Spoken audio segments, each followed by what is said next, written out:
오늘 들어오시면서 요책 비치해 놨고요.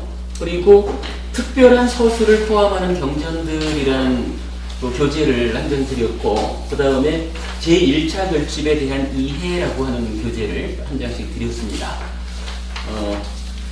오늘 수업은 이 이야기로 시작을 하겠습니다.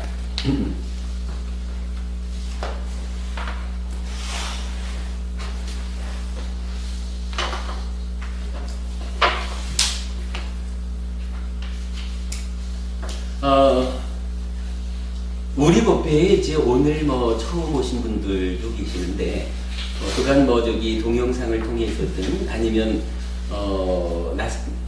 한 달 동안 낮에 진행한 마음 특강을 통해서든 우리 법회가 사용하고 있는 이 마음 이야기에 대해서 어느 정도 좀 눈을 가지고 계시다, 이렇게 판단을 하겠고요. 우리 법회를 지속적으로 참석하시는 분들 입장에서는 이렇게 보아야 될 것 같아요.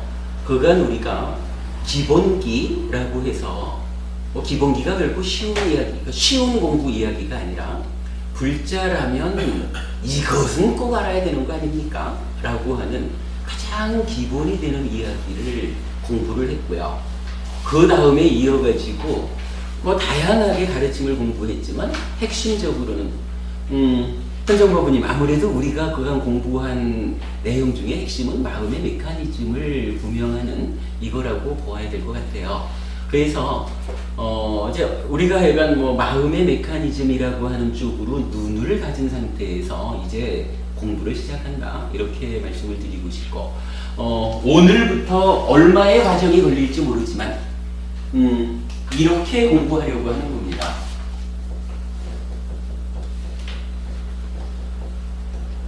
마치마 니까야를 중심으로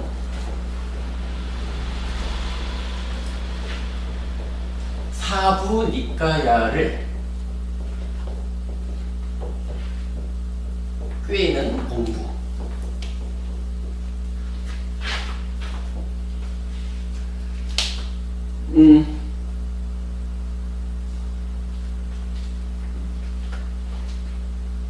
보통은 공부를 하자라고 하면은 경전으로 공부를 시작하게 됩니다.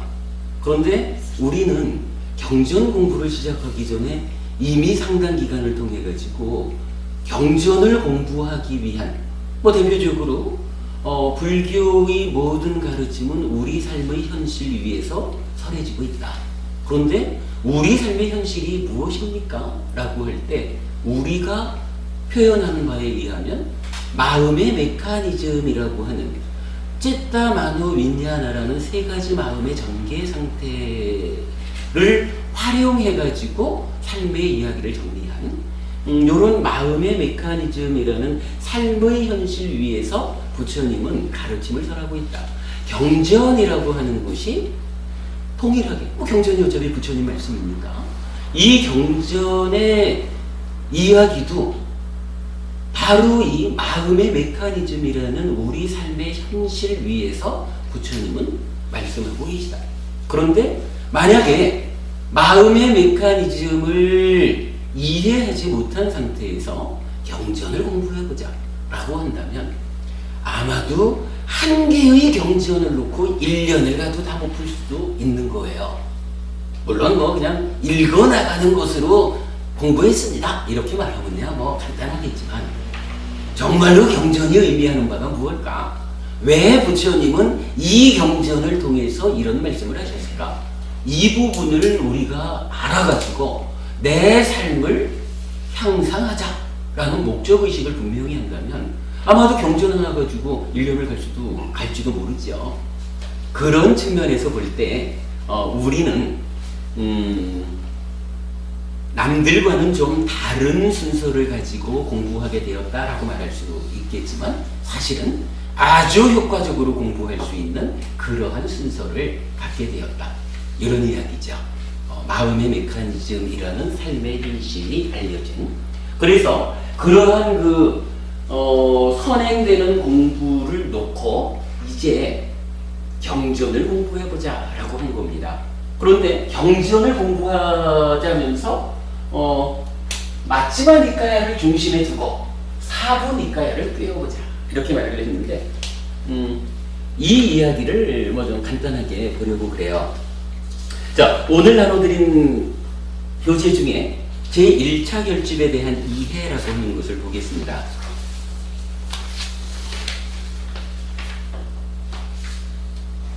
뭐 자세한 이야기는 좀 생략하기로 하고요. 두 번째 단락에 보면 결집의 순서라는 것이 나타나요. 부처님이 돌아가시고 나서 제자들에 의해서 어떻게 하면 부처님의 가르침이 변형 없이 잘 전승되어서 후대의 제자들의 삶을 향상으로 이끌 것이냐, 요런 필요성 때문에 부처님이 계실 때야 사실은 걱정이 없었거든요. 모르는 게 있으면 부처님한테 여쭤보면 되거든요. 근데 부처님이 돌아가신 거라. 그러니까 이제 부처님을 대신해서 후대의 제자들의 삶을 보호해 줘야 하는 그런 필요성이 결국은 부처님께서 살아서 말씀하신 이 가르침을 모아야 합니다. 모아서 변형 없이 전승해야 되는 필요가 있습니다. 이제 이런 의논이 된 거죠. 그래가지고 준비 과정을 거쳐서 부처님 돌아가시고 3개월 후에 500명의 아라한이 모여가지고 뭐 요즘으로 말하면 경전 편찬 회의를 하는 거예요. 그 편찬 회의를 결집이라고 말하는데 제1차 결집을 우리가 지금 보려는 겁니다. 하여간 부처님 돌아가시고 3개월 후에 시작된 결집이 7개월 동안 진행이 됩니다. 그 7개월 과정을 그런데 이제 그 결집을 뭐 두세 사람 모여가지고 읊었다 이래 되면은 좀 공인하기가 어렵잖아요. 500명의 아라한들이, 그러니까 제자인 아라한 500명이 함께 모여가지고 500명 모두가 그렇다, 내가 들었다, 이건 부처님 가르침으로서 옳다, 요렇게 합의되는 가르침을 모아놓는 거예요. 그러면서 이 가르침을 어떻게 모으느냐라고 하는 것을 놓고 보면, 여러분 저기 삼장이라는 말 아시죠? 삼장이라고 하면 경,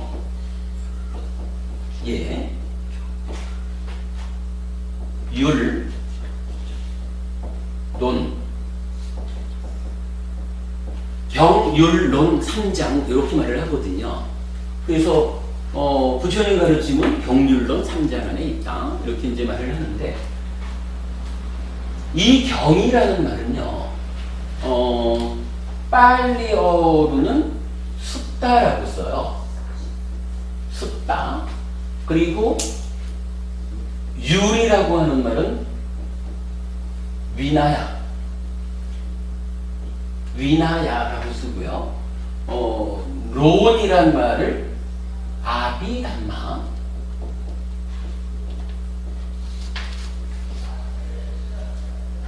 라고 부르거든요.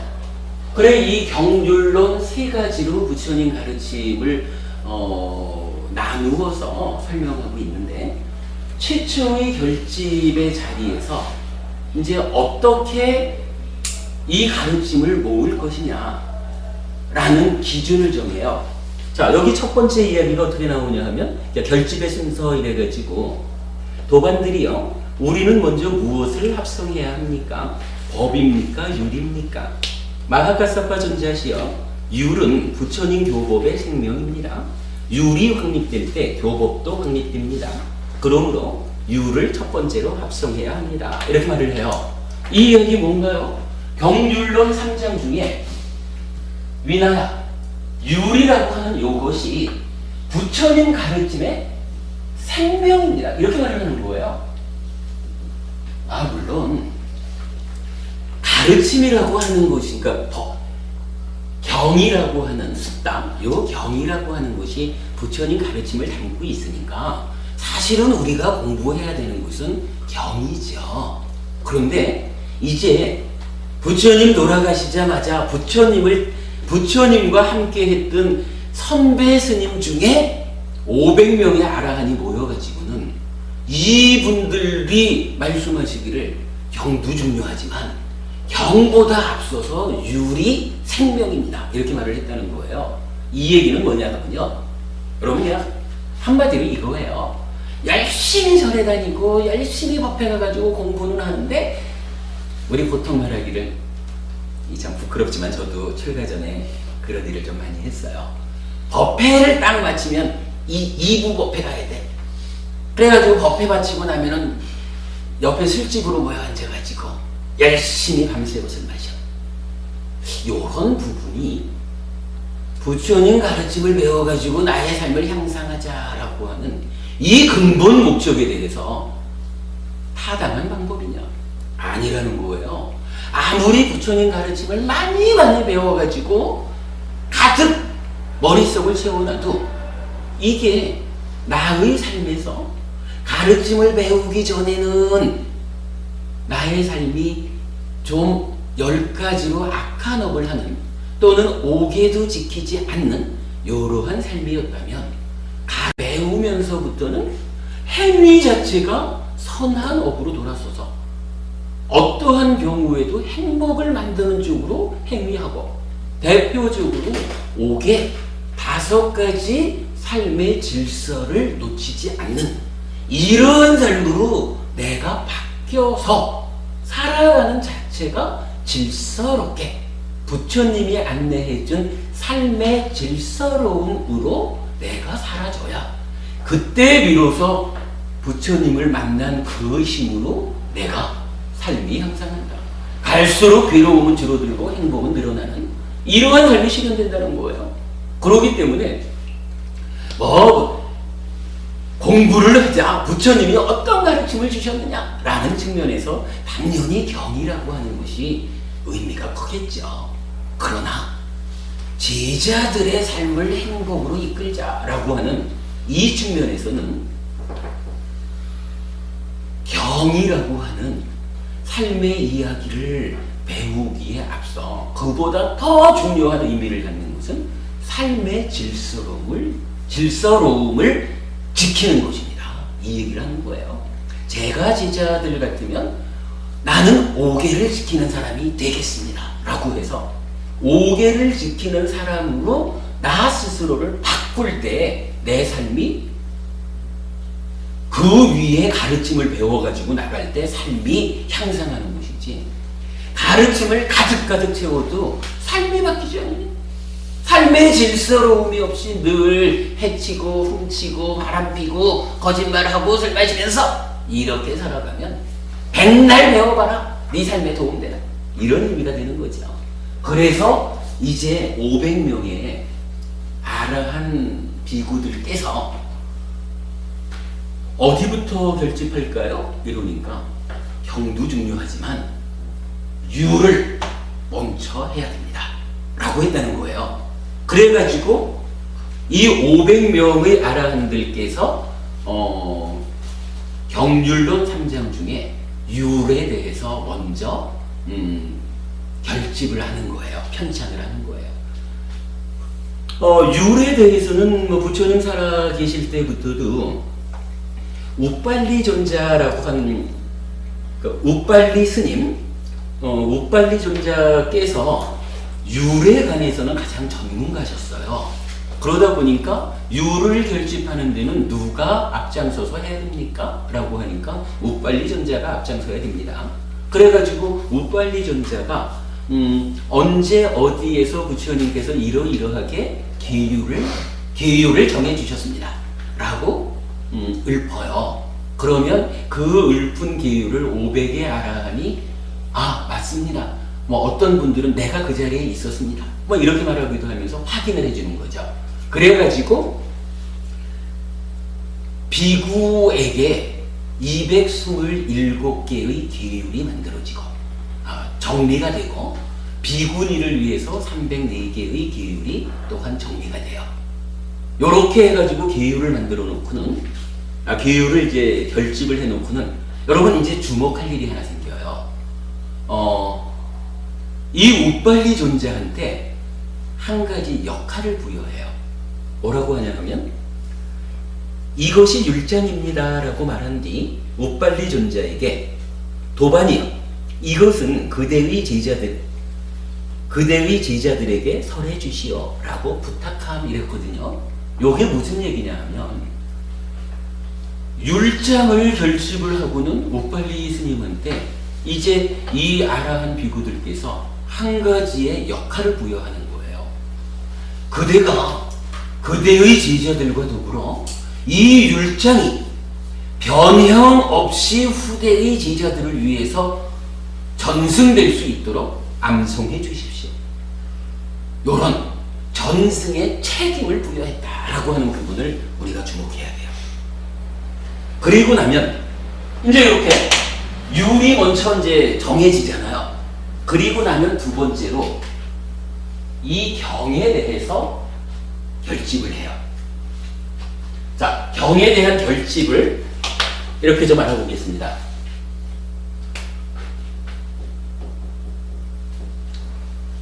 경을 결집하는데 좀 워낙 경전이 많으니까 이거를 그냥 쭉 줄 세워 넣기가 곤란한 거겠죠. 그러니까 이 경을 몇 가지의 모음으로 나누어요.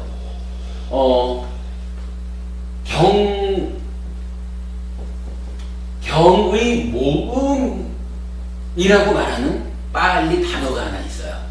여러분 아주 익숙하신 단어인데 경전을 이렇게 모아놓았다 라고 하는 말이 있어요. 현명법원님 혹시 아세요? 네? 그죠? 경을 모아놓았다. 경의 모음 요런 의미가 빨리어로 니까야라고 쓰는 거예요. 우리가 니까야 공부를 합시다 라고 하는 요 니까야가 바로 그러니까 니까야 자체가 경이 아니고 경전을 모아놓은 그룹을 말하는 거예요. 경전의 그룹. 이러면서 이 경전 그룹을 네 가지로 만들어요. 첫째는 디가 니까야라고 하는 그룹이 있고 그 다음에 막지마 니까야라는 그룹이 있어요. 그리고 삼류따 니까야, 안구따라 니까야 이렇게 네 가지의 그룹으로 경을 편집하는 거예요. 결집, 경전 편찬이죠. 자, 이때 디가 니까야는요 전체적으로 디가 니까야는 기본적으로 디가라는 말이 길다라는 말이에요. 길게 설해진 경전을 가장 먼저 추려서 모아요. 길게 설해진 경전 34개를 추려 모아가지고는 요것은 디가 니까야라고 하자. 길게 설해진 경전의 모음이다. 이렇게 말을 하거든요. 그런가 하면 이제 두 번째로는 아주 길게 설해진 경전들을 먼저 모아놓고는 그 다음에 중간 길이의 경전이라는 의미로 요 막지마라는 말이 가운데 중이에요. 가운데 중. 그러니까 우리가 중하함 이렇게 말하는 중간 길이의 경전을 두 번째로 152개 152개의 중간 길이의 경전을 추리는 거예요. 그래가지고는 요 경전을 막지마 니까야라고 하자라고 이름을 붙이죠. 그리고 세 번째로는 이제 이런 길이에 의한 거는 다 편찬을 했고 세 번째로는 서천지 부처님께서 45년간 그 법을 설하셨는데 이 설해진 법이라는 게 따지고 보면 우리가 살아가는 과정에 요러요러한 문제에 대해서 요러요러하게 답해준 그렇게 되지 않겠습니까? 표현하자면 어떠한 주제가 있다. 이 주제에 관해서 설해진 경전들이 이만큼 있다. 요런 것이 경전이 갖고 있는 현실일 거예요. 그랬을 때 쌍류따라고 하는 말이 주제라는 말이래요. 주제. 주제별로 그러니까 경전 중에 좀 중요하게 추려야 되는 주제가 있다. 이래가지고 주제별로 경전을 먼저 추리는 거예요. 56개의 주제가 나타나요. 그래서 주제별로 경전을 모았다라고 하니까 상류따 니까야 이렇게 부르고, 이 상류따 니까야가 56개의 상류따로 구성이 되어 있어요. 경전수가 몇천 개예요. 경전을 어떻게 분류하느냐에 따라서 좀 다르지만 한 3천 몇 개 경전, 4천 개 이렇게 이제 엄청 많은 경전이 포함되어 있어요. 그러니까 주제별로 어떤 주제는 뭐 한 열 몇 개 이렇게 모아져 있는 주제도 있고, 어떤 경전은 200 몇십 개짜리 경전을 모아가지고 하나의 쌍유따로 모아놓은 그런 쌍유따도 있고 그래요. 그 다음에 요렇게 이제 세 개를 해놓고 나니까 이제 좀 후대의 제자들을 위해서 전승해줘야겠다라고 하는 경전 가운데 긴 거, 중간 거, 그리고 주제별로 싹 발췌해 놓고 나니까 이제 이 나머지 남아있는 경전들은 어떤 식으로 정리를 해서 전해줘야 될까? 요렇게 놓고 보니까 뭐 마땅한 방법이 없었는지 이제 이런 방법을 쓰는 거예요. 경전 중에 예를 들어서 마음 이러면 마음은 이렇습니다 라고 경전이 설해졌다 이러면 요 경전에는 주제가 되는 말이 마음 요거 하나죠. 그러면 요 경전은 주제어가 하나 있는 경전이네 이렇게 말할 수가 있는 거예요. 그래가지고 경전을 주제어의 숫자대로 모아요.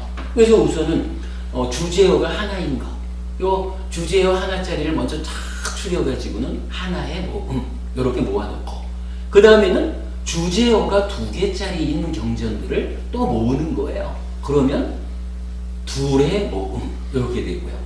이렇게 해가지고 하나씩 주제어를 늘려가면서 남아있는 경전들을 정리해 본 거예요. 그랬더니 주제어가 11개까지 올라가요. 그러면 어떻게 되나요? 앙구따라 니까야 중에 11의 모음 이렇게 되는 거죠. 그래서 앙구따라 니까야는 어떻게 표현하냐 하면 주제어의 숫자, 주제어의 숫자를 늘려가면서 정리했다. 그런데 이 주제어의 숫자가 총 11개 주제어까지 갔다. 그래서 앙구따라 니까야는 11의 모음까지 있다. 이렇게 이제 그 경이 결집이 되는 거예요. 그리고는 여기서 또 아까 그 율장을 결집하고는 우빨리 존자에게 아주 중요한 이야기, 전승의 책임을 맡기잖아요. 경전을 경의 모음, 즉 니까야라고 해서 4가지의 니까야로 결집을 하고는 이 경전에 대해서도 똑같이 전승의 책임을 부여해요. 디가 니까야에 대해서는 아난다 존자, 아난다 스님에게 그대가 그대의 제자들과 더불어 이 디가 니까야가 변형없이 전승될 수 있도록 앙송해 주시오 라고 전승의 책임을 부여해요. 그리고 나면 막지마 니까야에 대해서는 사리푸타 존자, 사실 사리푸타 존자는요 부처님 돌아가셨을 때는 안 계셔요. 사리푸타와 모칼라나라고 하는 두 분의 상수제자는 사실은 부처님보다 몇 개월 전에 먼저 돌아가시거든요. 그래서 이 결집의 상태에는 사실은 사리푸타 존자는 안 계신 거예요. 그런데 그래도 이 마지마 니까야에 대해서는 사리푸타 존자의 제자분들이요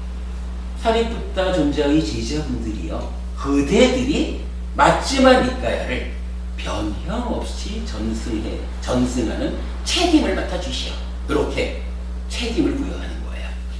그리고 상류타 니까야를 결집하고서는 이제 마하카사파 존자, 가섭 존자죠.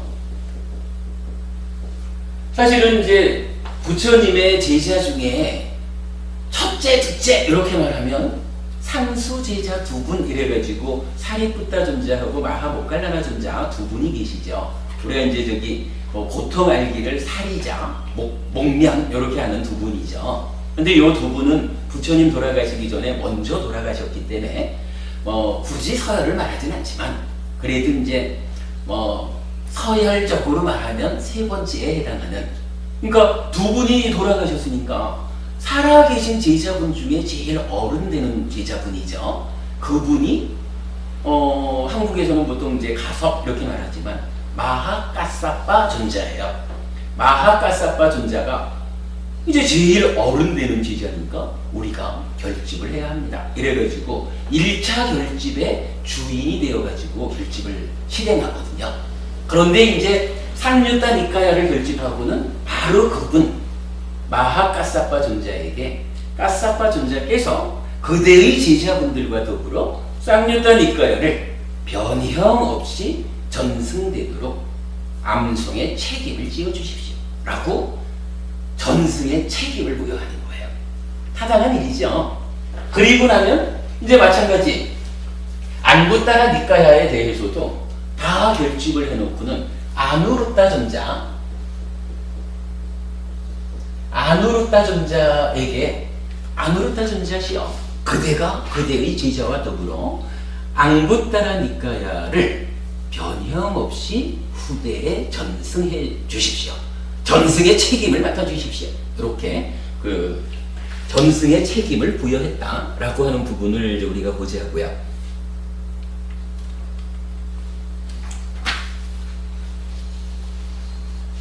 자, 거기까지를 보면 요게 이제 뒷페이지에 나와 있는 경장의 구성과 전승 책임이라는 부분을 제가 설명드린 거예요. 여기까지 여러분 충분히 우리가 이게 공부에 무슨 도움이 될까 이럴는지는 몰라도 그래도 공부를 하는 사람 입장에서는 알고 가야 되는 이야기겠죠. 그런 상태에서 제일 아래 보면은 소부니까야 해가지고 쿠타카 니까야라고 하는 그 경전들이 나타나요. 요 쿠타카 니까야는 사실은 좀 애매함이 있어요. 이 경전들이 그 최초의 결집에서 결집된 경전이냐 아니냐 하는 부분에 대해서 사실은 정확히 모르거든요. 그런데 경전에 보면 어떤 경전에서 이런 표현이 나타나요. 알겠느냐? 내가 이러한 이야기를 수타니빠따 어디에서 이렇게 설했느니라 라고 부처님이 수타니빠따라고 하는 경전을 인용하는 경우가 있어요. 그 얘기는 뭐냐 하면 수타니빠따라고 하는 경전은 1차 결집에서 편집이 됐다 안 됐다 이 문제를 떠나서 부처님 당시에 이미 제자분들에게 법을 가르침을 설하기 위해서 수타니빠따라고 하는 하나의 요 단행본이잖아요. 책 요만한 작은 경전이잖아요. 단행본에 해당하는 수타니빠따라고 하는 경전이 가르침이 이미 있었다는 얘기거든요. 결집 여부를 떠나서. 그런가 하면 마찬가지 법구경 이런 경전도 이거 법구경이 사실이냐 아니냐라는 부분에 대해서 토다는 사람은 세상에 아무도 없죠. 그런 거니까 소부니까야라고 하는 것이 우리가 함께 공부해야 하는 경전입니다. 이렇게 알면 되거든요. 그런데 사실은 여기에 애매함이 좀 있어요. 소부니까야로 포함되어 있는 경전 중에 어떤 경전은 때에 따라서는요 사부니까야에서 말하는 어떤 가르침하고 좀 다른 이야기를 하는 경우가 있어요. 오늘 그 얘기 하려면 길어지니까 생략하더라도 표현하자면 이런 거예요. 사부니까야에서 말하기를 A면 B다 이렇게 부처님이 가르침을 주셨는데 쿠타카 니까야에 나오는 어떤 경전은 A면 C다! 이렇게 말하는 경우가 있는 거예요. 물론 이게 B 이퀄 C 이러면 문제가 아닌데 B와 C가 같은 게 아니야. 이래 되면 요건 좀 곤란하잖아요. 우리의 삶의 문제를 놓고 동일한 문제에 대해서 사부니까야에서 부처님은 이러이러하다. 그러므로 이렇게 해결해라. 이렇게 답을 주시는데 쿠타카니카야에 나오는 어떤 경전이 그와는 좀 다르게 이것은 저러저러하다. 그러니 저러하게 살아야 된다. 라고 다른 가르침을 설하고 있다라고 하면 이게 곤란하잖아요. 요거 표현하자면 교리 간에 서로 충돌이 생긴다면 이렇게 말할 수 있는 거죠. 그런데 이제 우리가 여기서 한 가지 주목할 부분은요. 제가 강조해드린 게 뭐냐 하면 사부니까야는 각각마다 전승의 책임이 누가 전승합니까? 라고 하는 전승의 책임자가 명확하잖아요. 그런데 이 쿠타카니카야는 전승의 책임자가 나타나지 않아요. 그러니까 언제부터 소래진 건지 혹시 누군가가 부처님 돌아가신 몇백 년 후에 이런 이야기를 좀 끼워 넣진 않았는지 잘 모르는 거예요. 책임자가 없는데 어떻게 알아? 책임자가 있어야 따지고 될 거 아니겠습니까? 저는 그 부분에 주목을 한 거예요. 쿠타카니카야의 어느 경전이 이렇게 말하고 있다라고 하는 부분을 당연히 니카야의 일부로서 우리가 배우면 되죠. 그런데 경우에 따라서 교리 간의 충돌이 일어나는 어떤 이야기가 쿠타카니카야 안에 있다면 이게 옳다 그르다의 문제를 떠나서 저는 이렇게 하겠다는 거예요. 저는 교리상의 충돌이 발생하는 경우에는 전승의 책임이 명확한 사부니까야의 가르침을 기준으로 하겠습니다. 요 얘기예요. 회피설법회는 명확한 기준이에요. 사부니까야를 중심으로 공부합니다. 사부니까야 이외에 쿠타카니까야의 어떤 가르침이 있으면 그것도 공부를 합니다. 그러나 그 내용이 사부니까야와 충돌을 일으킨다라고 하면 그때는 어떤 것이 옳을까라고 고민하지 않습니다. 그냥 사부니까야가 기준입니다. 이렇게 공부의 기준을 하고 있다. 요 말씀을 드리는 거예요. 우리 공부의 기준이 그렇습니다. 자, 그러면 이제 율이라고 하는 게 이렇게 이제 설명이 됐죠. 경이 이렇게 이제 설명이 됐어요. 그러면 그 다음에 이게 론이라고 하는 게 있거든요. 론에 대해서 말하자면 요즘 한국에서는 이제 초기 불교 공부하는 많은 분들이 아비담마 길라잡이 이래서 이제 공부를 하셔요. 아비담마 길라잡이 이래야 되는데 여기서 말하는 론이라는 것은 그냥 아비담마라. 아비담마 길라잡이 상가띠라는 말을 길라잡이라고 번역을 했는데 그 길라잡이 말고 그냥 7가지의 론이 있어요. 그러니까 경에 대해서 부처님은 어느 경전에서 이렇게 말씀하셨다라고 한다면 그 말씀이 좀 이해하기 어렵지? 그거 설명해보자. 이래가지고 법에 대한 가르침에 대한 해석을 해놨다. 이렇게 보아도 좋을 것 같아요. 좀 애매한 설명일 수는 있지만 어쨌든 그래가지고 7론 해가지고 7가지의 론이 있어요.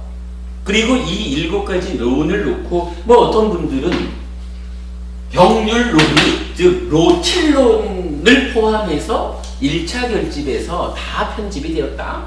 이렇게 말하기도 하는데 저는 그 부분을 좀 달리 보려고 그래요. 왜냐하면 이 론은 소부니까야와 같아. 전승 책임자가 정해져 있질 않아요. 그리고 이 부분은 좀 애매해요. 잘 모르겠는데 그런 부분들 때문에 해피설법회에서는 공부의 기준에 7론을 포함하지 않아요. 물론 필요하면 7론의 도움을 받을 수 있지만 공부의 기준은 1차 결집을 통해서 전승 책임이 명확한 바로 율과 사부 니까야 요만큼을 공부의 기준으로 하고 있다라는 것을 명확히 하고요. 뭐 쿠타카 니까야는 교리의 충돌이 발생하지 않는 한 우리가 그 공부를 함께 한다. 물론 이제 우리가 하나 참고할 건 있죠. 여러분 저기 아함이라는 말씀 아시죠? 아함.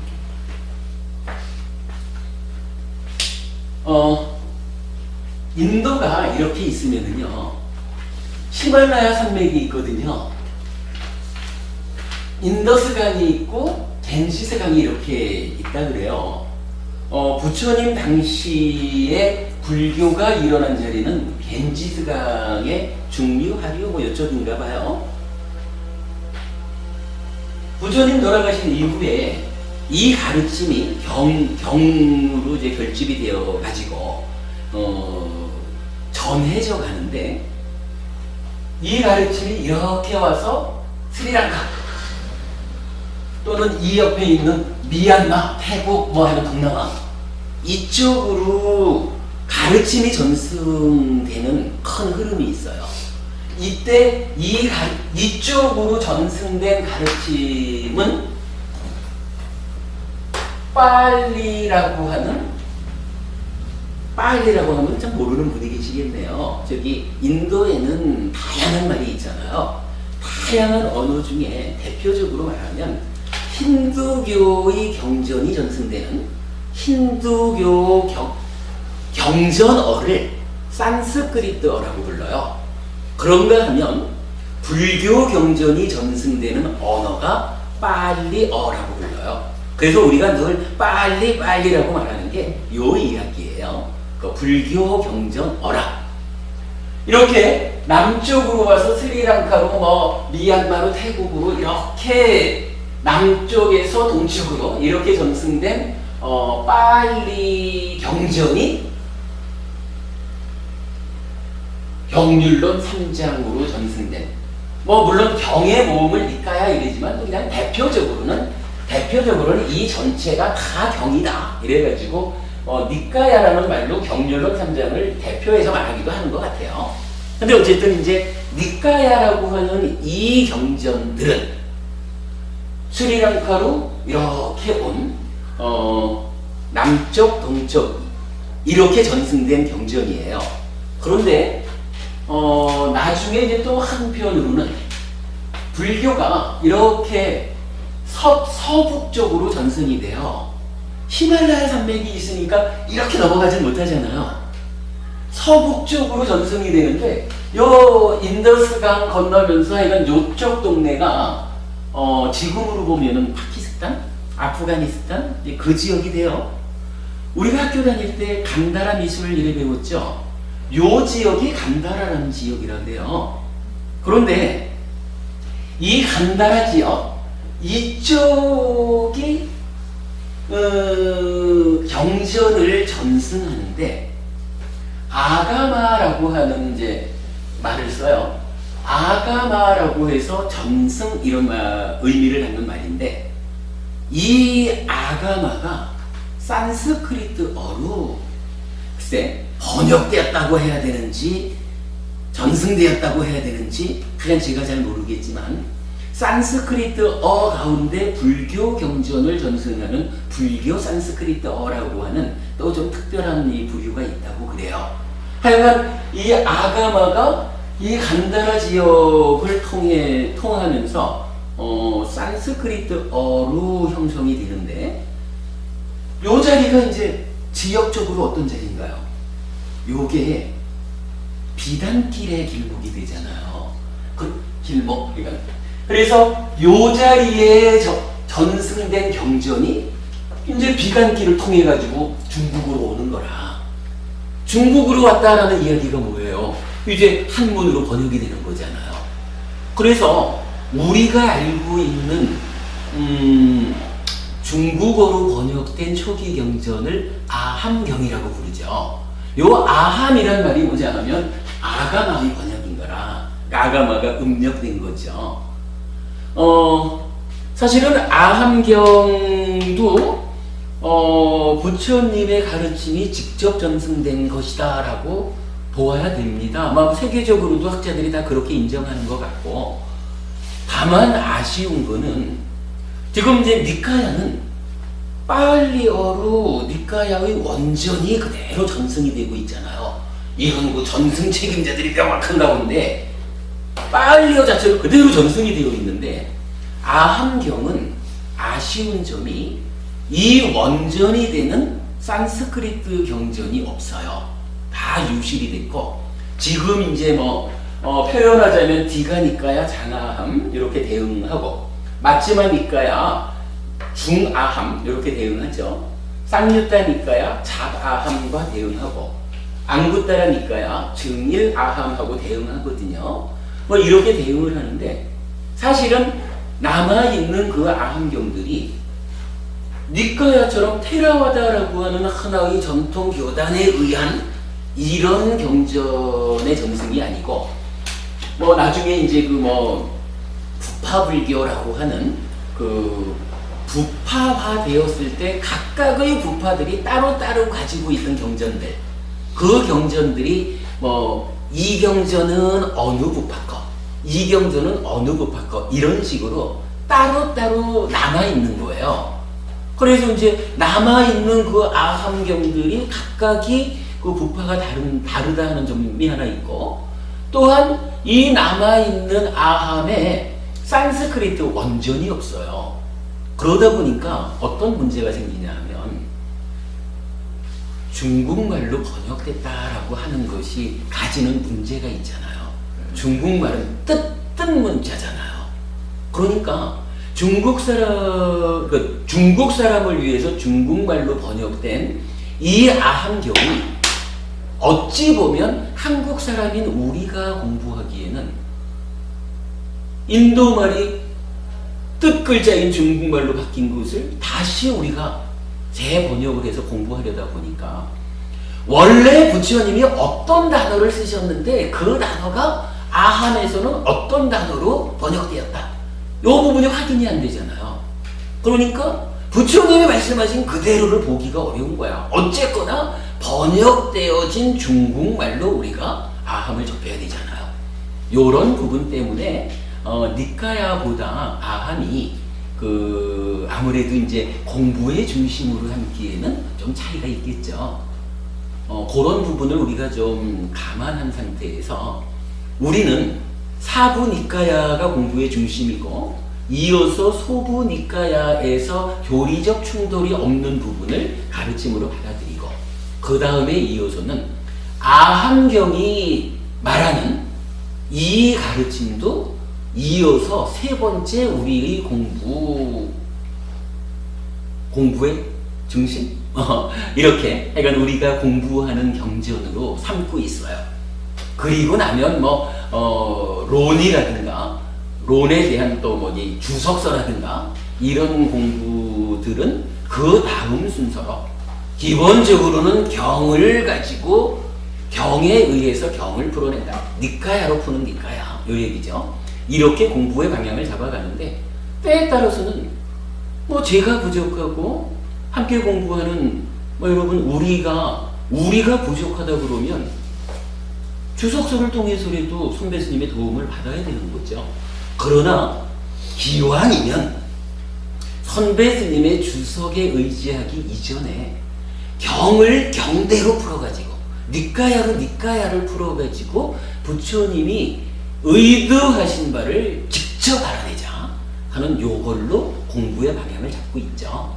그래야 그런 공부의 방향을 감안할 때 사부니까야 1번, 교리의 충돌을 일으키지 않는 후타카 니까야 2번, 아함경 3번, 요런 순서로 공부의 순서를 잡고 있다 하는 부분을 설명을 드려요. 자, 여기까지를 말하면 이제 경률론 3장 가운데에 경이라는 것은 이렇고, 우리는 앞으로 경 공부를 하자라는 것이 이런 거구나 하는 것을 대략 알겠죠. 자, 이 상태를 놓고 요 얘기, 맞지마 니까야를 중심으로 사부 니까야를 꿰자라고 하는 이 공부는, 이 표현은 어떤 말일까? 라는 거예요. 기본적으로 저는 이런 생각입니다. 사부 니까야가 말하는 이 많은 경전들을 시간이 얼마가 걸리든지 간에 우리 한번 공부해 봅시다 하는 거예요. 다 합시다. 이거 다 합시다. 공부를 다 해야겠는데 그래도 다 하자는 공부가 어떤 순서는 있어야 될 거 아니에요. 공부해 나가는 순서가. 이 순서를 디가니까야를 가지고 시작해볼까? 이러니까 길면서 34개 이렇게 되어 있어요. 뭔가 좀 마땅하지 않아 보여요.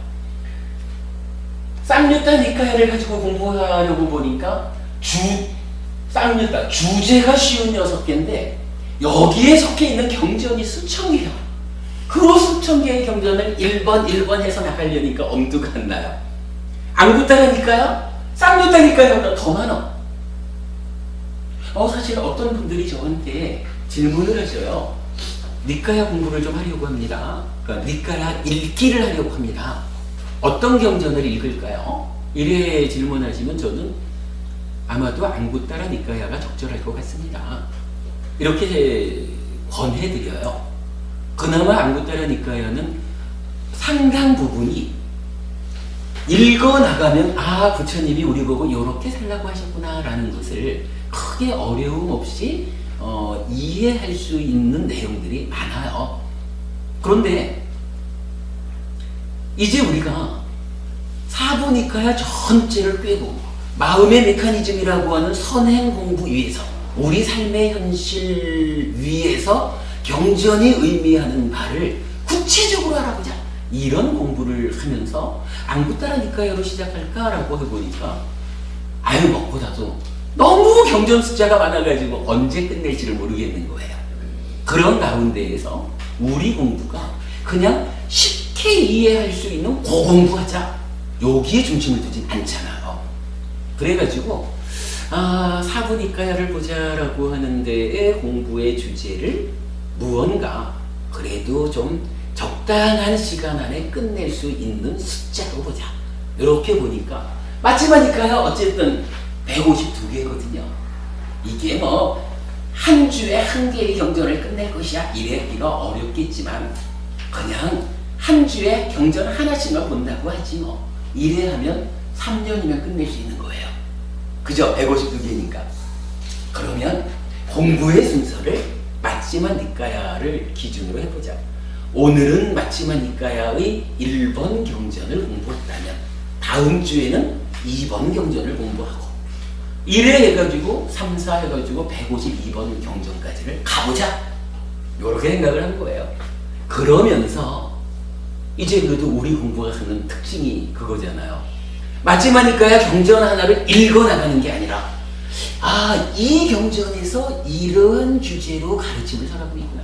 그런데 이 가르침의 주제가 우리가 알기로 디가니까야의 어느 경전에서 설해지고 있고 쌍류타 니까야, 앙구타라 니까야의 어느 경전들에서 이 경전과 같은 주제가 설명되고 있다.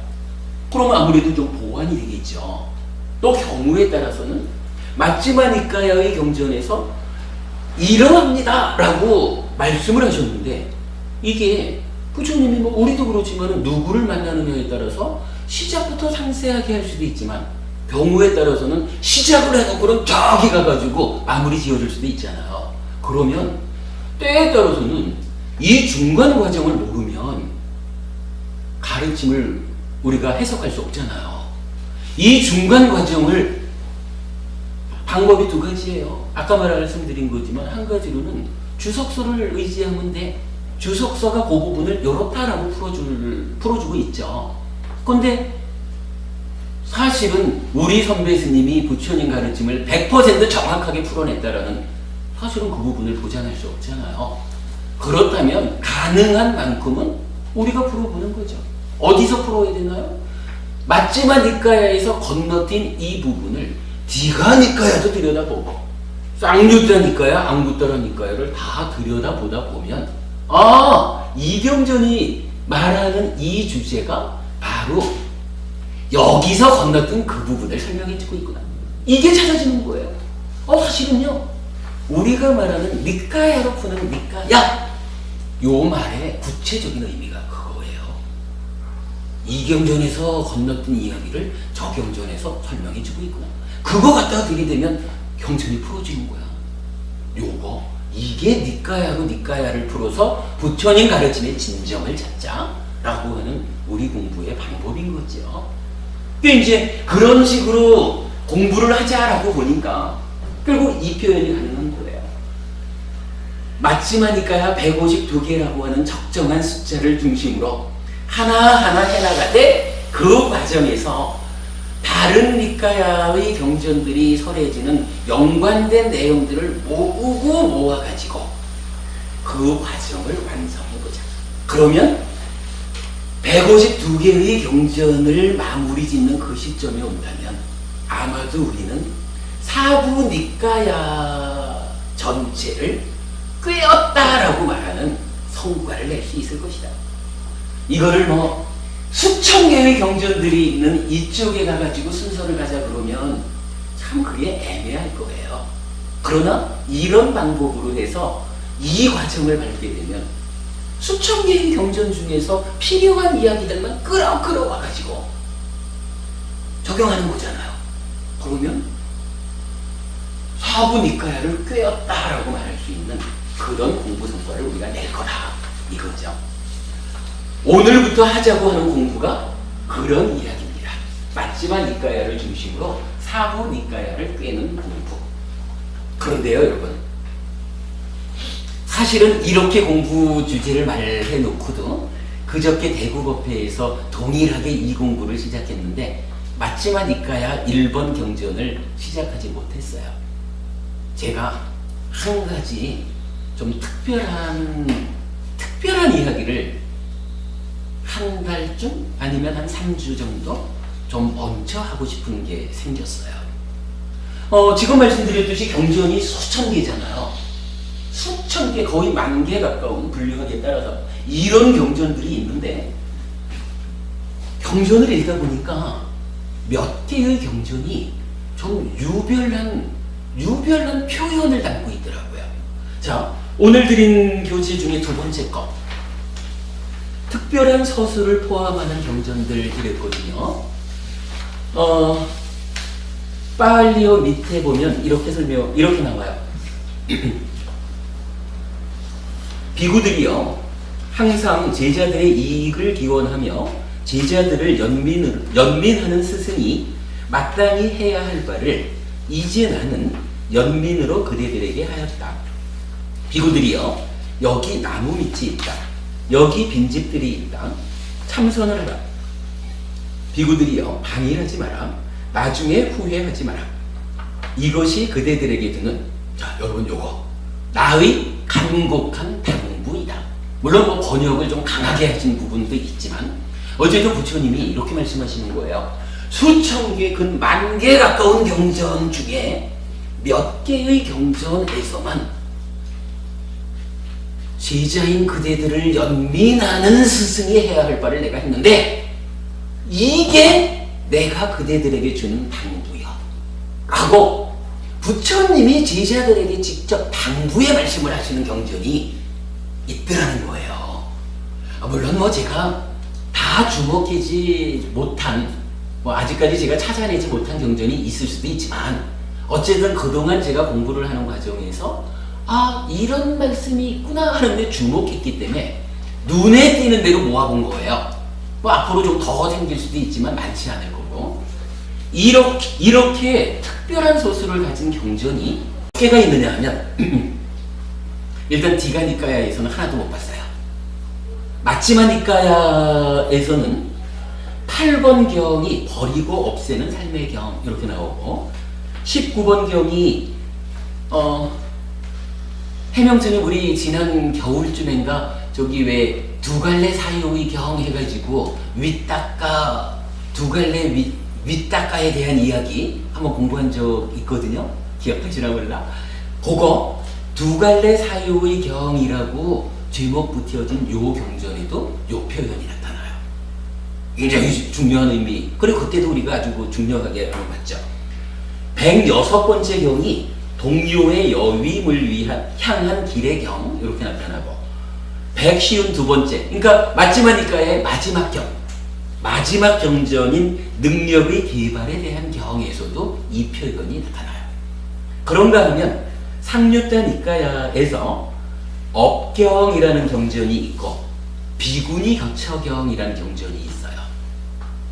그 두 개가 있고 하나 넘어가서 다시 앙구타라 니까야에서는 법에 머무는 자 경이란 이름으로 두 개의 경전이 1번, 2번 해서 연결되는데 여기서도 이 표현이 나타나요.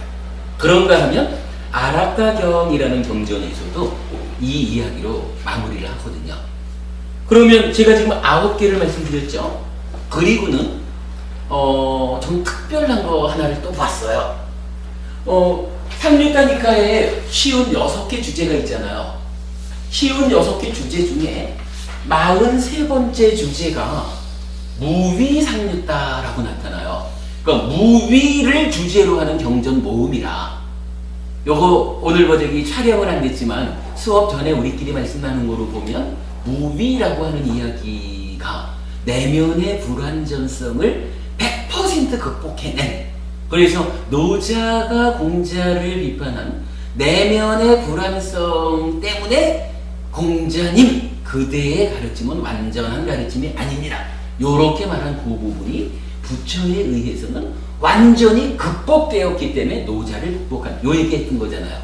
그러니까 무위라고 하는 그 단어가 가지는 의미가 크죠. 뭐 달리 말하면 이건 탐진치의 멸진이라는 점에서 열반과 동의어기도 한 거죠. 56개 상류타 중에 44번째 상류타가 무위에 대해서 설하는 경전을 모아놓은 거예요. 여기 44개 경전이 있거든요. 근데 요 44개의 경전이 동일하게 요 특별한 서술, 이것이 나의 간곡한 당부다라고 하는 요 이야기를 포함하고 있는 거예요. 뭐 어찌 보면 당연하죠. 불교가 결국 뭐 하는 거예요? 무위를 실현하는 일을 하는 거니까. 무위를 안내해 주는 가운데 이것이 무위를 실현하는 이것이 나의 간곡한 당부다라고 부처님이 말씀하실 수 있는 거죠. 이렇게 해서 놓고 보면 이 경전 44개를 다 포함해서 말하면 9개 더 해가지고 53개의 경전이 현재 찾아져 있고, 요거 무위상류타 그냥 하나로 보자면 10개의 경전을 통해서 부처님은 당신께서 정말로 제자들을 연민해서 제자들의 삶이 향상하기를 바라는 이러한 마음에서 제자들아 라고 하면서 한곡히 당부한 경전이 현재 10개가 찾아져 있다 이거예요. 여러분, 이렇게 좀 특별한 이야기가 나타났다면 우리가 이제 마지막 니까야를 중심으로 4부 니까야를 꿰는 공부의 시작점에서 요 10가지 멈춰 공부하고 가는 게 순서겠죠? 현정법부님, 그게 순서가 맞겠죠? 저 그래서 요 공부를 이제부터 시작하는 경전 공부의 시작으로 하려고 그래요. 그 부분을 이제 일단 여러분 하여간 특별한 소수를 포함하는 경전이 있다라는 점 주목해서 말씀드렸고, 자, 뒷면으로 가볼게요. 뒷면에서는 이제 이 10개의 경전 중에 첫째로 상류타 니까야에 나타나는 업경, 요 상류타 니까야 35번 상류타인데 요 35번째 상류타가 육처 상류타라고 나타나요. 그러니까 우리가 말하는 안이비살신의 육내입처, 색성향 미처법 육외입처, 요거죠. 12처라고 말하는 요 육내입처, 육외입처, 고기에서 만들어지는 육식, 요 부분을 주제로 하는 쌍류따가 육처 상류따 이렇게 되는데, 그 육처 상류따 중에서 146번째로 나타나는 경이, 아까 제가 말씀드렸지만은 니카야 중에는 한 200 몇십 개 경전을 가지고 있는 그런 니카야도 있다 그랬잖아요. 그래요. 요 육처 상류따가 200 몇십 번까지 갈 거예요 아마. 그러니까 책 한 권의 절반이 넘는 게 이 육처 상류따 한 가지 주제의 경전으로 모아져 있는 거예요. 그만큼 중요하다는 얘기죠. 그 경전에서 업경이라고 하는 업감마죠. 깜마 숫다라고 하는 경전이 나타나는데 이 경전에서도 부처님은 몇 가지 이야기를 하시고는 이것이 나의 강곡한 당구다 라고 말씀을 하신 거예요. 오늘 이제 남아있는 시간 잠깐 해가지고 요 업경이 말하는 이야기를 간단하게 봄으로써 이 특별한 경전 중에 한 가지를 오늘 공부하는 것으로 하고 마치겠습니다. 업경에서 부처님 그 네 가지를 알려주셔요. 한 가지는 새로운 업이 있다. 한 가지는 이전의 업이 있다. 한 가지는 업의 소멸이 있다. 한 가지는 업의 소멸로 인도하는 도닦음이 있다.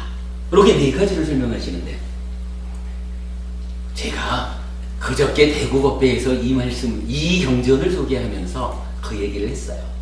정말로 우리가 마음의 메커니즘이 구명되지 않으면 이 경전 이해할 수 없습니다. 라고 말씀드렸어요. 자, 여기서 이제 이런 이야기가 나타나거든요. 두 번째지만 새로운 업 이러면 지금 몸과 말과 만호로 짓는 업 이렇게 나타나요. 요거 뭘까? 우리 이제 그 마음 특강 교재를 좀 참고해 볼까요?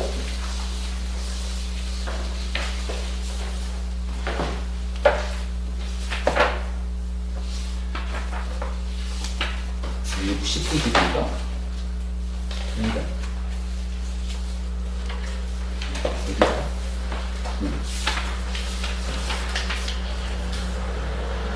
38페이지로 가보죠.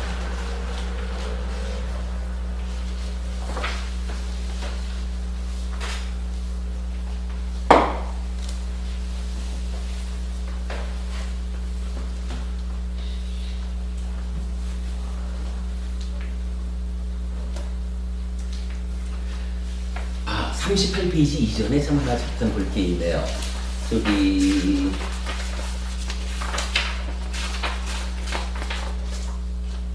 25페이지 한번 보겠습니다.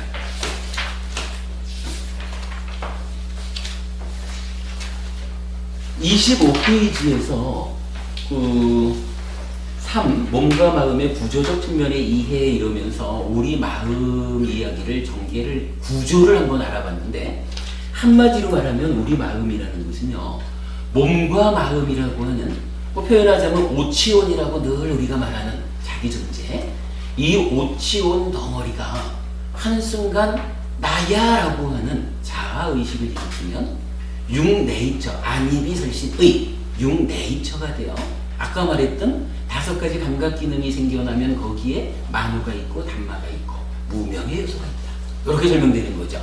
그러면 이제 그 자리가 그대로 만호의 활동성에 의해서 색성향 미촉이라고 하는 그 대상들이 이제 함께 나타나는 거겠죠. 그러면 그 자리에서 만호가 직접 단마를 자극하든 아니면 몸을 지원해서 색성향 미촉이라는 이 바깥 물질 세상을 자극하든 어쨌든 지금 이 순간 오치원이 나야 해가지고 지금 이 순간을 살아가는 육내입처라고 하는 내가 그러니까 지금 이 순간에 삶의 주체로서의 내가 되어가지고 대상을 감각하면 감각의 결과로 어떤 일이 일어나냐 하면 이거죠. 해피스님의 만호감, 해피스님의 눈을 지원해서 버부님을 감각하면 주목하면 버부님이 감각되죠. 그러면 거기에서 어떤 일이 생겨요? 아, 버부님이 계시는구나 라고 버부님에 대해서 아는 마음이 생기잖아요. 요거 안식해가지고 안식 내지 의식해가지고 6가지 마음이 생겨나잖아요. 그런데 요렇게 생겨난 마음이 어떤 마음이에요? 이렇게 말했죠. 오랜 삶의 과정을 통해서 결과된 것으로의 오치원 덩어리인 내가 지금 이 순간 나야라고 하니까 이 순간 삶의 주체인 육내입처가 되어가지고 대상인 육외입처를 감각하니까 지금 이 순간 대상을 아는 것으로의 새로운 마음이 생겨났다. 새로운 마음이 생겨났다. 이랬는데 요거를 제가 이런 표현을 재밌게 해봤어요. 따지자면 마음이라고 하는, 만호라고 하는 이 마음이 지금 이 순간 삶의 주체가 되어가지고는 대상을 딱 감각해가지고 대상에 대해서 아는 것으로의 마음을 마치 새끼치듯이 새로운 마음을 하나 만든 거예요. 그러잖아요. 어차피 이 몸과 마음의 덩어리 내가 너를 보고 넌 줄 아는 마음이 생겨났어. 이러면 이 전체적인 내가 지금 너를 아는 것으로의 새로운 마음 하나를 만든 거잖아요. 이 부분을 하여간 부처님이 설명하는 마음의 메커니즘으로 보면 지금 이 순간 새끼를 치듯이 새로운 마음을 만들었다 이거예요. 달리 말하면 마음이 자기 스스로를 증식을 하는 거예요. 자기 스스로 증식을 하는데 이게 왜 보통 아메바, 박테리아 뭐 이런 거 보면은 하나가 있으면 이게 자기 스스로를 나누잖아요. 그러니까 자기 스스로가 몸을 뭐라 그러죠? 자기 몸을 분리를 해가지고 개체수를 늘리잖아요. 이게 또 나뉘고 뭐 이래가지고 뭐 몇 시간이 지나면 이 숫자가 헤아릴 수 없이 많아지잖아요. 약국 계시는 현정보부님은 잘 아시겠네요. 요렇게 자기가 막 숫자를 늘리는 요거 조금 방치하면은 큰 병 나는 거죠. 숫자가 늘어나잖아요. 요런 거 어쨌든 자기를 나누어 가지고 숫자를 늘리잖아요. 그런데 마음이라고 하는 것은 저런 박테리아, 아메바 이것들하고는 좀 다른 방법으로 마음 이게 대상을 만나는 그 순간에 하나의 마음을 만들어내는데 요 만들어진 마음이 우리가 늘 말하는 생겨난 민냐나가 분별 과정을 거치고 나면 찢다가 되어서 뭔가 말까 만으로 행위를 하고 나면 행위가 오염되었다라고 하는 것 때문에 식이 머물고 근데 뭐 식이 머물고 이 얘기 여기 이중 안 되는 거죠? 오염된 상태에 따라서 식이 색계에 머물든 아니지 욕계에 머물든 색계에 머물든 무색계에 머물든 식이 머문다라고 하는 현상을 부처님이 설명해 주잖아요. 그러면 명색이 출현한다라고 하면서 하나의 알갱이로서의 오온이 생겨가지고 이게 쭉 전개되면 결과로 오온 한 개가 생겨나가지고는 아메바인지 박테리인지 이거는 과정을 통해서 숫자를 늘리는데 우리의 삶이라는 것은 우리의 마음이라는 것은 한순간 새끼를 쳐가지고 자기 증식을 했어. 자기 증식을 딱 했는데 요것이 계속 나라고 하는 것에 숫자를 늘려가는 요런 현상을 보이지 않고 하나의 과정을 통해서 지금 이 순간 삶의 결과물로서의 오온이 만들어지면 요게 독립해가지고 새로운 나를 만드는 게 아니라 요게 그대로 여기 와서 쌓이잖아. 그래가지고 현재 부분이 우리가 계속 하는 말로 만약에 그동안 쌓아놓은 게 표현하자면 10조 개가 있다. 이러면 지금 한순간 너를 보고 알아서 마음이 생겨나서 이 새끼 쳐진 자기 증식된 이 마음이 한순간의 과정을 살면 삶의 과정으로 너를 보고는 너를 이렇게 분별해 알고 나서 너에 대해서 이렇게 행위했어 라고 하는 지금 이 순간 삶의 과정을 아는 것으로의 식의 머뭅이라는 게 있다 이거죠. 우린 잘 모르죠. 부처님이 깨달음의 눈으로 우리 삶의 과정을 설명해 주는 것을 우리는 알려주시는 그대로 이해해서 우리의 삶이 이런 거구나 라고 아는 거죠.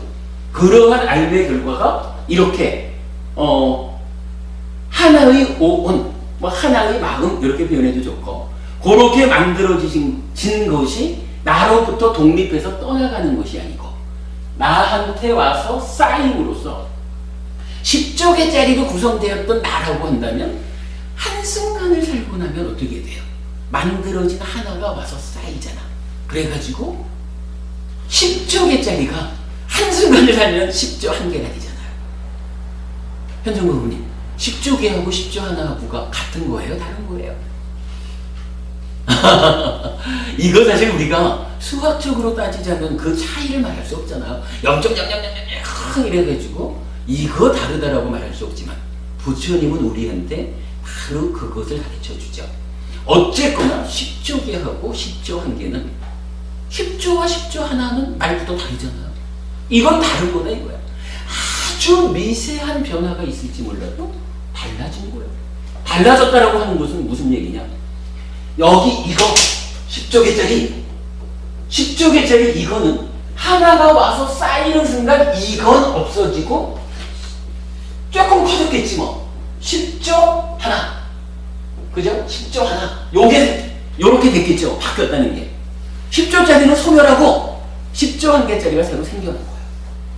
부처님은 우리 마음을, 우리 삶을 이렇게 설명하고 있거든요. 그러니까 아메바가 자기 몸을 쪼개가지고 숫자를, 개체수를 늘리는 거와는 다르게 부처님이 설명하는 우리의 삶, 우리의 마음이라는 것은 이렇게 새끼를 져서 자기가 증식되면 그것이 증식된 결과가 와서 쌓여서 결국은 나를 바꾸죠. 그래서 지금 이제 요 25페이지에 뭐 간단한 그림이 있지만 거기에서 이렇게 표현하고 있는 거예요. 그림의 오른쪽 제일 위에 자기 증식을 통한 변화. 이렇게 보면 타당하죠? 우리 산다는 게 뭐 매 순간마다 감각되는 대상에 대한 알미 새로운 마음으로 태어나가지고 한순간을 살면 그 결과가 다시 나한테 쌓여가지고 나를 바꾼다. 그래서 매 순간순간 내가 변해간다. 그래서 우리가 마음을 이야기할 때 우리 마음은 연기하는 마음, 행위에 조건 지어져가지고 지속적으로 변화하는 마음. 마음이 이렇게 변화하는 거기 때문에 방치해두면 퇴보해서 괴로움을 키울 거지만 가르침을 배워서 지속적으로 향상의 방향으로 변화를 유도하면 우리의 삶이 행복해질 것이다. 요거 수행하는 거죠. 공부하는 거죠. 이게 우리 삶이라고 부처님이 말해주는 거죠. 자, 이런 상태를 놓고 우리가 좀 전에 몇 페이지였나요? 38페이지. 38페이지로 와서 보면 이제 업경에서 새로운 업이라고 하는 말이 정의가 되는데 부처님이 뭐라고 정의하셨냐 하면 지금 몸과 말과 만으로 짓는 업 이랬어요.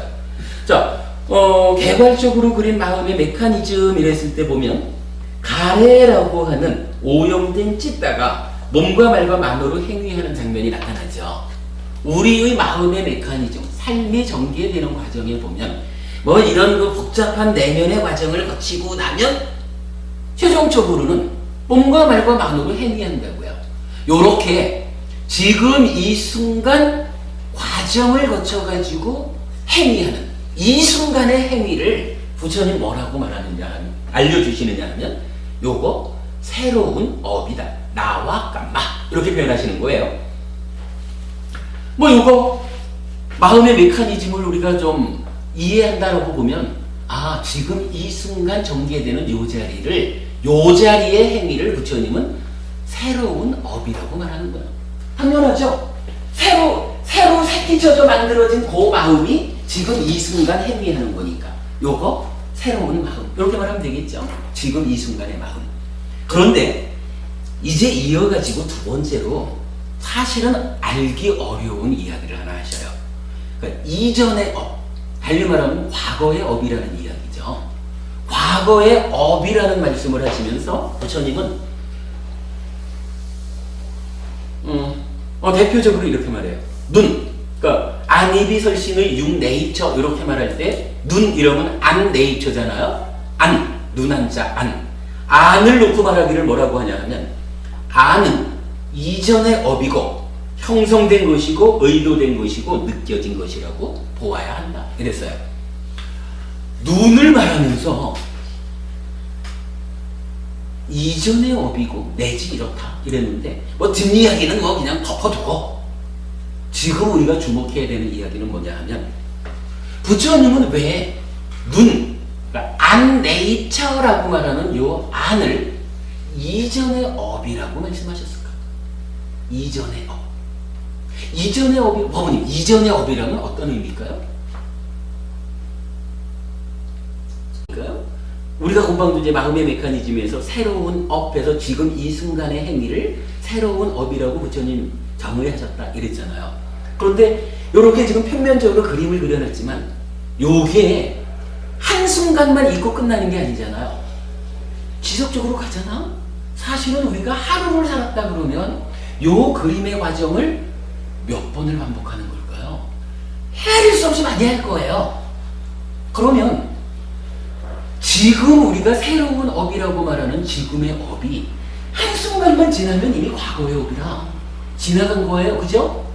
이 지나갔다라고 하는 게 하루만 놓고 보아도 헤아릴 수 없이 많은 숫자의 지나간 업들, 과거의 업들, 뭐 이전의 업 이렇게 표현을 했지만 이전의 업들이 있을 거예요.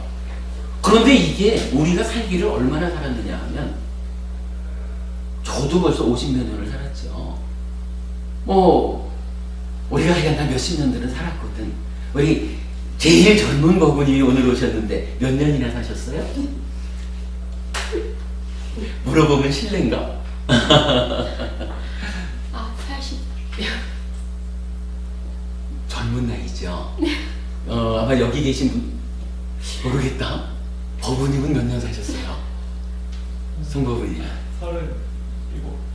와, 더 젊은 분도 계셨네. 그런데 그 30 몇 년의 삶을 이야기해도요, 지금 우리가 이렇게 말하는 식으로 보면 이전의 업이 몇 개나 생겨 있을까? 우리가 과거의 시간을 통해서 하여간 매 순간마다 새로운 업이 지금 이 순간에 뭔가 말과 만호의 행위가 있다고. 한순간만 지나면 요거 이전의 업이잖아요. 하루 동안에 우리가 얼마나 많은 이전의 업을 만들었는지 잘 헤아려지지 않거든요. 우리 제일 젊은 법부님도 벌써 30 몇 년을 만들어 왔어. 그 숫자가 얼마나 될까? 좀 어렵죠, 헤아리기가. 그런데 말이에요, 사실은요, 제일 젊은 거부님이나 제일 연세 드신 앞에 계신 거부님이나 사실은 요 차이는 헤아릴 수 없는, 그러니까 눈에 보이지 않는 차이야. 왜냐하면 부처님이 알려주시는 바에 의하면요, 법부님이 지금 부모님에 의해서 몸을 받아가지고 30 몇 년을 사셨지만 부모님의 몸으로 찾아온 법부님의 마음, 법부님의 마음은 이미 전생의 삶을 마감하고 오셨거든. 전생의 업에서 글쎄 몇십 년을 사셨는지 모르죠. 그런데 이 전생의 업이라는 게 한 번인지 10번인지 100번인지 아니면 수십억 번의 전생이 있었는지, 이거 부처님 말씀에 의하면 무명에 덮이고 가래에 묶여있는 중생들한테는 시작이 알려지지 않는다 그래요. 이전의 삶이 전생이 몇 번이나 있었는지 우리가 헤아려 알 수가 없어. 그렇게 놓고 보면요, 지금 두 분 간에 뭐 한 40년쯤 가까운 차이가 있다. 요 40년이라는 거 엄청 긴 것 같죠? 요거 한순간 이전이 이미 과거의 업이니까 40년이면 엄청 긴데 우리가 살아온 과정이 몇 번의 전생을 거쳤지? 이렇게 눈을 크게 뜨고 보면 요 40년이라는 건 보이지도 않는 차이라. 근데 뭐 하여간 어쨌든 그렇게 보니까 이전에 내가 이전에 행위했다라고 하는 이전의 업의 개수는 사실은 얼마나 쌓여 있는지 몰라요. 좀 전에 우리가 이거를 10조 개라고 하는 엄청 큰 숫자를 말하면서도 그냥 비유로 이렇게 말하는 게, 현실로 따져보면 10조 개? 아이고 어디 갖다 10조 개를 붙이니? 이래 되는 거예요. 헤아릴 수 없는 삶의 과정 동안 만들어온 이전의 업들이 사실은 여기에 쌓여 있는 거라. 왜 여기에 쌓여 있다라고 우리가 말하나요? 이 과정이 그렇잖아요. 이 마음이 내가 대상을 딱 만나는 그 순간 새끼를 치잖아. 자기 증식을 하잖아. 이것이 내적으로 분별해서 아는 과정을 거치면 찢다라고 하는 행위하는 마음이 돼서 이 순간 뭔가 말과 만으로 행위를 하면 거기에 중생이 가지고 있는 것으로의 탐진치라는 오염이 작용이 되었기 때문에 식이 머문다 라고 하는 현상이 있다. 머문 식이 명색과 만나 오온이 돼서 가서 쌓인다. 이렇게 했거든요. 그러니까 사실 새로운 업이라고 하는 요 업의 결과가 그냥 업 이래고선 사라져버리는 게 아니라 이 업의 결과로서의 새로운 알갱이 오온이 만들어져 가지고 계속 쌓여서 나를 바꾸잖아. 그러면 이렇게 나를 쌓여서 바꾸는 이 일이 지금 이 순간만 있나요? 그렇지 않잖아요? 과거 동안 헤아릴 수 없이 우리가 많이 만들어 놓은 그러한 그 업의 결과인 요 오온 알갱이들이 하여간 오염만 있다라고 하면 가서 쌓이는 거잖아. 그러니까 나를 구성하는 몸과 마음, 특히 마음이라고 하는 요 놈 안에는 헤아릴 수 없는 과거 동안 만들어온 이전의 업들이, 그죠? 이 이전의 업들이 쌓여 있는 거예요. 그러니까 내 마음이라고 하는 것이 얼마나 오랜 과정 동안 살아온 그 결과들을 사실 우리가 지혜가 부족해서 기억하지 못해서 그렇지 쌓여 있다. 누적된 덩어리가 내 마음이다. 요거거든요. 요 그림, 아까 앞에서 본 25페이지의 그림에서 우리가 그걸 볼 수 있는 거죠. 자기 증식을 통한 변화라고 하는 요 한마디로 그걸 본 거잖아요. 그런데 이제 지금 우리가 이거 이전의 업이라고 말하면서 안이비설신의 육내입처가 이전의 업이다라고 부처님이 정의했다라고 하는 그 부분을 보는 거잖아요. 요 부분 놓고 보면 자 이제 사실은 이제 간단해지는 거예요. 우리가 아까 어떻게 말을 했냐 하면 법원님 질문에서 그 답변 드렸죠.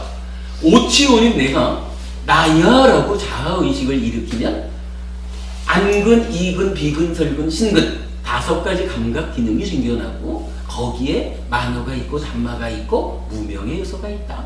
이래가지고 지금 이 순간 삶의 주체가 되는 육내입처가 형성된다. 그런데 그 육내입처가 무명의 요소인 저 밑에 번뇌로부터 출발해서 오는 욕탐이라고 하는 무명의 요소에 오염되어 있다. 그래서 비열이 작용해가지고 오염된 식을 만들어낸다. 이런 부분 보잖아요. 그런 부분을 뭐 그림상에 이제 이쪽에 나와 있죠. 안이비설신 만어 뭐 이런 부분이 있는데 요걸 놓고 부처님이 안이비설신의 6가지 내입처가 이전의 업이다 라고 말해준 거예요. 그럼 이 이야기는 무엇을 말하느냐 하면 자 이전의 업이라는 것이 결국 나의 마음 안에 쌓여 있잖아. 나의 마음 안에 쌓여 있는 이전의 업을 말하기를 안이비설신의 6가지 내입처 감각주관이다 이렇게 설명을 해주잖아요. 그러면 이 이야기에서 우리가 안이비설신의 6가지 감각주관이 무엇일까? 제가 늘 말씀드리지만 육내입처하고 육근하고는 다른 겁니다 라고 말하는 이때 왜 내입처와 근이 다를까? 라고 하는 부분 이 부분이 설명이 되는 거예요. 이 부분이 설명된다라고 하는 것은 우리 삶의 메커니즘의 출발 부분이 알려진다 하는 얘기거든요. 자, 요거를 또 하나의 그림으로 설명을 해봤어요. 몇 페이지인가 하면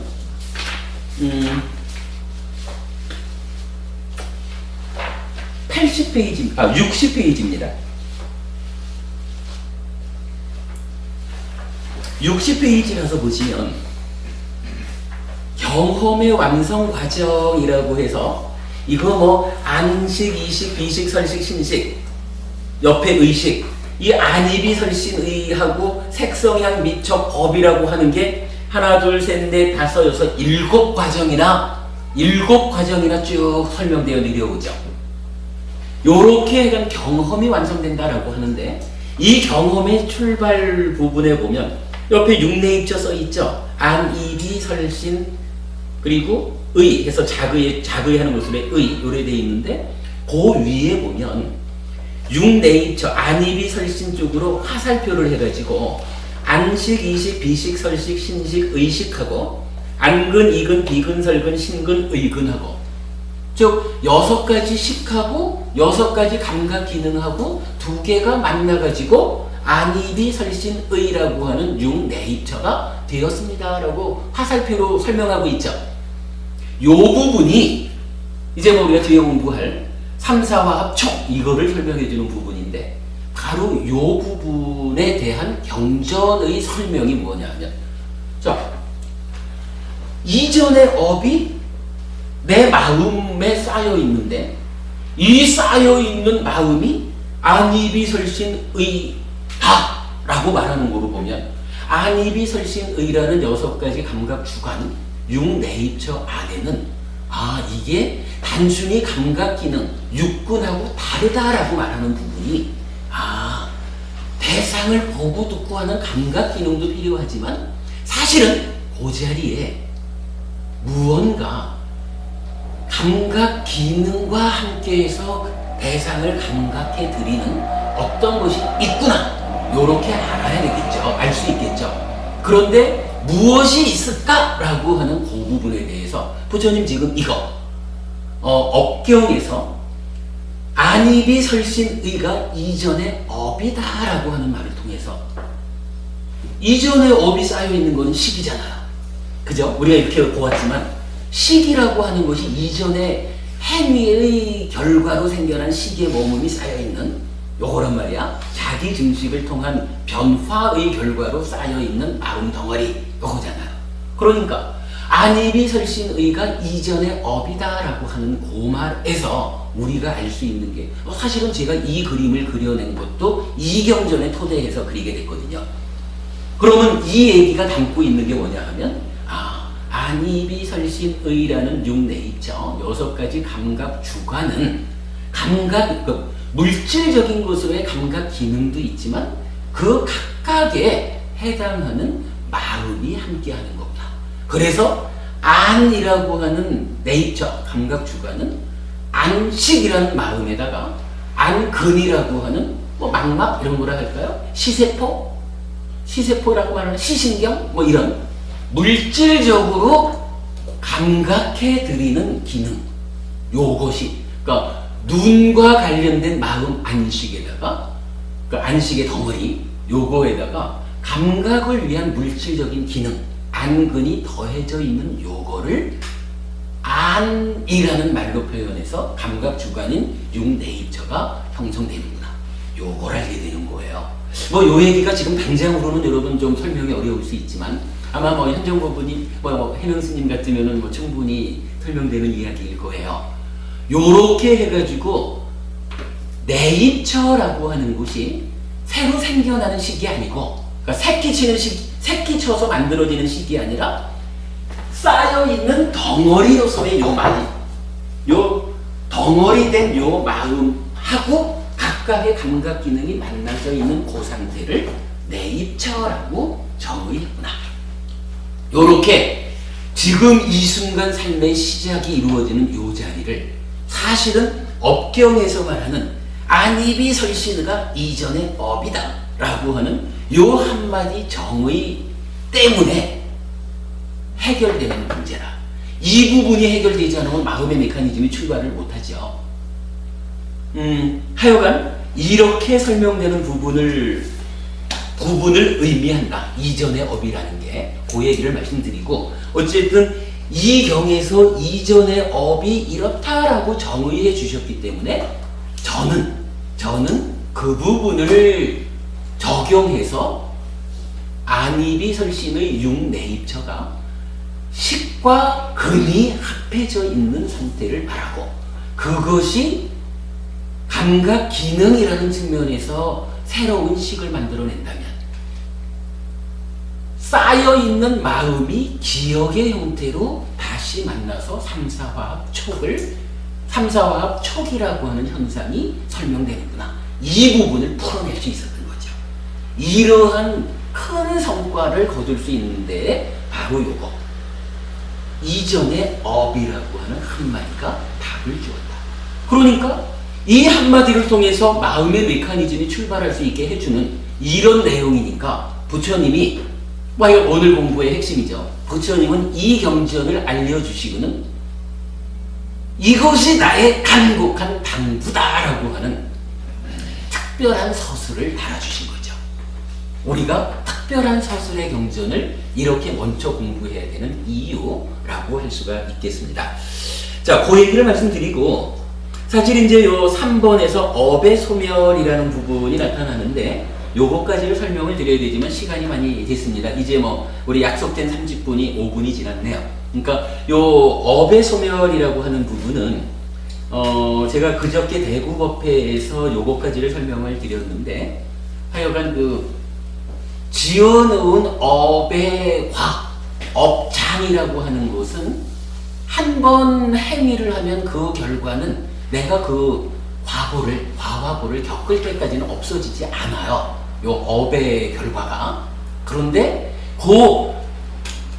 겪지 않고는 없어지지 않는 요 업이라고 하는 놈을 소멸시키는 방법이 있다라고 말하는 거고, 그 방법이 뭡니까? 라고 하면 내가 해탈해버리는 거예요. 이게요, 그럴 것 같죠? 쉽게 말하면 죄를 지어가지고 한 20년쯤 징역을 살아야 돼. 근데 이 사람이 죽어버렸어. 이러면 죄를 지었지만 그 죄의 값을 치러야 되는 이 벌이 남아있지만 죽어버리면 이 벌을 받을 당사자가 소멸해버린 거잖아. 그러면 이 업의 결과가 효력을 상실하죠. 이게 뭐 그냥 우리가 이 세간의 삶을 가지고 보면 그런데 이제 업이라고 하는 우리 몸과 마음으로 이루어진 해탈할 때까지는 죽지도 못하는 마음의 문제를 가지고 보면 백생 전에 어떤 업을 지었다 해도 이게 결국은 내가 그 업의 과보를 겪을 때까지는 없어지지 않는 거예요. 언젠가는 겪어야 돼. 그런데 만약에 내가 20년 징역 생활을 안 하는 방법 죽어버리면 효력이 상실하듯이 이 마음이라고 하는 이 나의 오랜 윤회의 삶을 끝장내버리는 거예요. 어떻게 끝장내나요? 수행을 통해 가지고 해탈해버리면 되잖아요. 해탈을 해버리면 오치온이라고 하는 요 자기 존재로서의 욕계, 색계, 무색계라는 중생세간을 살아가야 되는 요 나라고 하는 주인공, 표현하자면 업의 결과를 벌을 받아야 되는 요런 당사자인 오치온이 없어져 버리잖아요. 20년 징역을 죽어버리면 당사자가 없어지니까 못 가잖아. 효력이 상실되잖아요. 동일하게 한 번 업을 지으면 그 업의 보를 경험하지 않는 한 없어지지 않지만 그 업을 소멸시키는 하나의 방법이 있다. 뭐죠? 내가 해탈해버리는 거예요. 내가 해탈해버리면 표현하자면 몸 죽어도 따라 죽지 못하는 요 마음을 죽여버리는 것 같잖아요. 나라는 존재가 소멸하는 거니까. 존재가 소멸했다라고 하는 건 뭐냐 하면 업을 지었다 해도 그 업을 받을 당사자가 없어져 버리는 거예요. 그럼 어떻게 해요? 20년 징역도 뭐 아버지 죽으면 아들 데려다가 대신 살리나? 안 그렇잖아요. 이 업의 결과라고 하는 것도 당사자인 내가 수행해가지고 해탈해버리면 당사자인 내 마음이 없어져 버리는 거예요. 요거 뭐예요? 업이 효력을 상실했다. 이렇게 말하는 거죠. 타당하죠, 여러분? 업이 효력을 상실했다. 요거 업의 소멸이다. 업의 소멸. 몸과 말과 몸의 업과 말의 업과 만호의 업이 소멸하여 해탈을 성취하는 것 이랬는데 요 말의 의미를 우리가 뒤에 더 좀 연구해 보기로 하고 일단 요 얘기죠. 해탈을 성취해. 해탈했어. 윤회에서 벗어났어. 오치온인 나 자신을 소멸했어. 업의 결과를 받아낼 당사자가 없어져 버렸어. 그러니 업이 효력을 상실하게 되는 거야. 요거 업의 소멸이죠. 아까 어부님 저기 교회 다닐 때 이런 말씀도 좀 하셨지만 사실은 우리가 불교 공부를 통해서 이루어낼 수 있는 성과가 따지면 이거예요. 수행을 통해서 삶의 문제를 해결하면 삶의 문제가 해결되었다라고 하는 그 상태가 어떤 상태냐 하면 바로 나라고 불리는 오치원 자체를 소멸하는 거잖아요. 오치원에서 취라고 하는 그러니까 집착이라고 불리는 취, 요걸 떼내버리면 더 이상 집착 상태로서의 욕계색계 무색계를 살아가는 중생이 아닌 거죠. 그러면 중생에서 벗어난 그 다음 상태가 어떤 건데? 이러면 부처님 그거는 무명과 가래의 방해를 제거하면, 달리 말하면 해탈하면 그때 알 수 있는 거예요.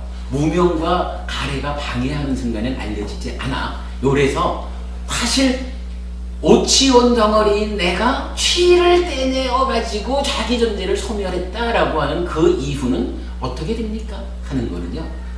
내가 직접 수행해서 무명과 가래를 제거하고 해탈을 해보기 이전에는 언어적으로 개념화되어가지고 나한테 설명되는 영역의 밖에 있어요. 그래서 그 부분은 부처님도 그 부분에 대해서는 무기해가지고 헤아려지지 않는 부분은 스스로 성취해서 알아야 된다. 이래서 말로 답변해주지 않는 부분이잖아. 저도 당연히 부처님 따라가야죠. 하여간 그 상태는 그런 거예요. 그러나 어쨌든 그런 상태를 만들어내는 존재 한견하는 일체의 괴로움이 소멸되는 그 자리, 그거를 부처님은 업의 소멸, 지은 바 어떤 받아야 할 바가 남아있는 그 업들이 효력을 상실하는 업의 소멸이라는 말을 이 경에서 또한 정의해주고 있죠. 거기 가려면 어떻게? 팔정도를 닦아 하는 게 이제 밑에 나와 있는 거죠. 이러니까 부처님이 이 경전을 설하시고는 내가 그대들을 연민하는 마음으로 말하는 곳이요. 정말로 내가 그대들에게 당부하는 곳이요. 이 경을 바르게 배워가지고 향상해라. 이렇게 말씀하시는 거죠.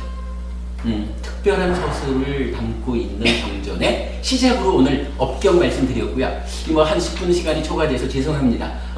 이렇게 오늘 공부 마치고 다음 주부터는 남아있는 몇 가지 특별한 서술의 경전을 한 2주나 3주에 걸쳐서 먼저 알아보고 그 다음에 마치마 니까야 1번부터 이런 공부, 마치마 니까야를 중심으로 사부 니까야를 띄는 이 공부를 본격적으로 출발하도록 그렇게 하겠습니다. 오늘 공부 마치겠습니다. 수고하셨습니다. 감사합니다. 끝났습니다.